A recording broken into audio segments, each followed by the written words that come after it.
নিৰ্বাচনৰ পূৰ্বেই এনেকৈ ৰাইজৰ পদূলিত ৰাইজৰ কংগ্ৰেছ এয়া এটা কংগ্ৰেছ দলৰ প্ৰয়াস যাতে আমি বিজেপিয়ে যেনেকৈ তেওঁলোকৰ সিদ্ধান্তসমূহ ৰাইজৰ ওপৰত জাপি দিয়ে, ৰাইজে নিবিচৰা কামখিনি কৰে, আমি তেনেকুৱা কৰিব নিবিচাৰোঁ।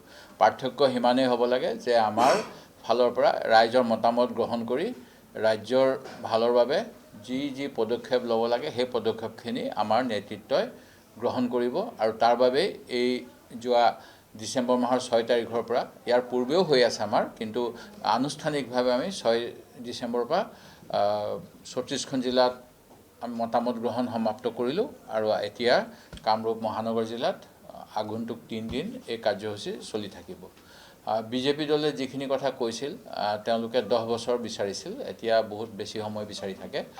10 বছৰত কি কৰিলে, কি নকৰিলে, অসমৰ জনগণক তেওঁলোকে কিমান অৰ্থনৈতিকভাৱে আগলৈ লৈ যাব পাৰিলে, চিভিল স্ক'ৰ কাৰ বেয়া কৰিলে, নে তেওঁলোকে চিভিল স্ক'ৰ ভাল কৰি তেওঁলোক আৰু অৰ্থনৈতিক যিটো এজন মানুহৰ তেওঁৰ মানে কিমান দূৰ তেওঁ অৰ্থনৈতিকভাৱে সচ্ছল সেইটো গন্তি কৰা হয় চিভিল স্ক'ৰৰ যোগেদি।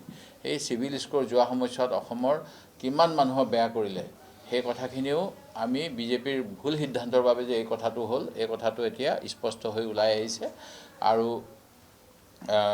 একমাত্ৰ ৰাজনৈতিক নেতাসকলৰ হিমন্ত বিশ্ব শৰ্মা ডাঙৰীয়াৰ পৰিয়াল, তেওঁৰ বন্ধু বান্ধৱ, সাংগু পাংগু, তেওঁৰ লগত ভাল যিবিলাক ক্ৰনি কেপিটেলিষ্ট আৰু ৰাজনৈতিক নেতাবিলাকৰ বৈধ আৰু অবৈধভাৱে ধন সংগ্ৰহ কৰি তেওঁলোকে নিজৰ কেনেকৈ আয় বৃদ্ধি কৰিলে সেই কথাখিনিও পোহৰলৈ আহিব নিশ্চিতভাৱে। আৰু আমাৰ অসমৰ জনগণৰ যি বজাৰ, অৰ্থনীতি, যি স্বাভিমান সকলোখিনি যোৱা 10 বছৰত কেনেকৈ ধ্বংস কৰিলে সেই কথা ইতিমধ্যে পোহৰলৈ আহিছে। সেয়া লাগে শদিয়াৰ সেই খেতিয়কসকলেই হওক বা আজিৰ পৰা 10 বছৰ পূৰ্বত কিজানি আমি মৰিগাঁৱৰ খেতিয়কসকলৰ কথাও পাতিছিলোঁ, খাৰুপেটীয়াৰ খেতিয়কৰ কথাও পাতিছিলোঁ আৰু এইবিলাকৰ ক্ষেত্ৰত চৰকাৰখনে কোনো পদক্ষেপ যোৱা সময়ছোৱাত নল'লে।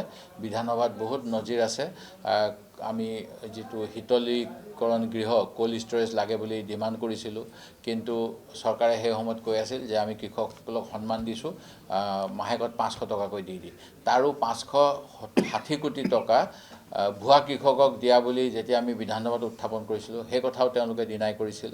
আৰু এনেকৈ আমাৰ অসমীয়া জাতিটোক যিটো ধ্বংস কৰাৰ ব্যৱস্থা চলি আছে তাৰ বিপৰীতে আমি এইবাৰ ৰাইজৰ পদূলিত ৰাইজৰ কংগ্ৰেছ এই শীৰ্ষক মতামত সংগ্ৰহৰ এটা ব্যৱস্থা কৰিছোঁ, যাতে ৰাইজৰ প্ৰত্যাখ্যাৰ যোগেদি আমি চৰকাৰৰ ৰূপৰেখা প্ৰস্তুত কৰিব পাৰোঁ আৰু আমাৰ চৰকাৰ অহাৰ লগে লগে ৰাইজৰ কাম কৰিবলৈ আমাৰ হাতত এখন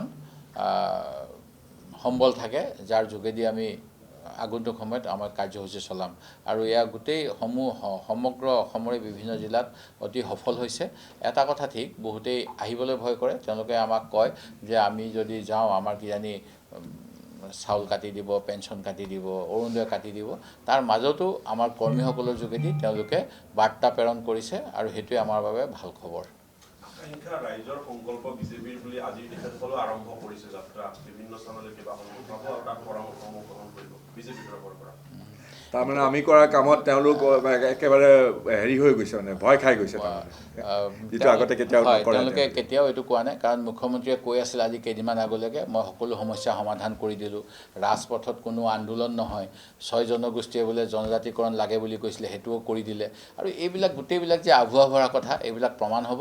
মই দেখা পাইছোঁ যোৱা সময়ছোৱাত তেওঁলোকে যিমানখিনি মিছা কথা ক'লে, আমি নিশ্চিতভাৱে আগন্তুক এমাহ 2 মাহ নিৰ্বাচনলৈ আছে, কিমান মিছা ক'লে কিমান সঁচা কৰিলে সেই তথ্য আপোনালোকৰ যোগেৰে ৰাইজৰ ওচৰত ৰাজহুৱা কৰিম।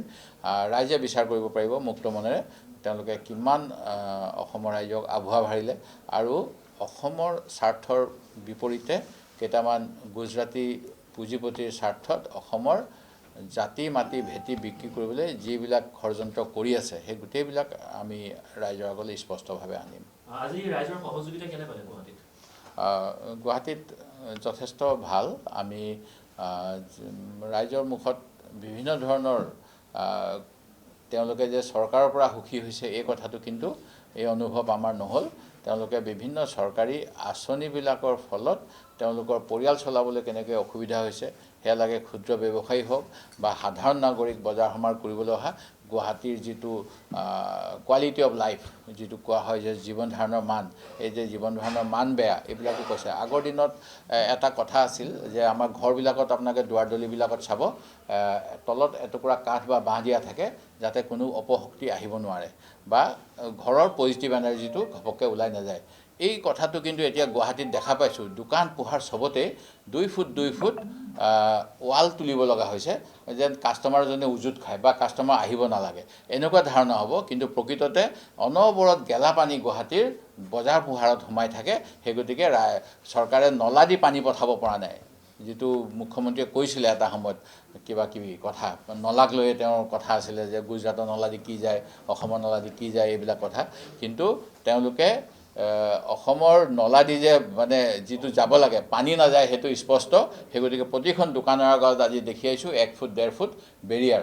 কি কাৰণে সুধিলত কৈছে যে নহ'লে এজাক বৰষুণ দিলেই গেলা পানী আহে, আমাৰ মাল নষ্ট হয়। চৰকাৰৰ ঋণৰ বোজাৰ ক্ষেত্ৰত কি ক'ব? পুনৰ ঋণৰ বোজাৰ বাঢ়িছে।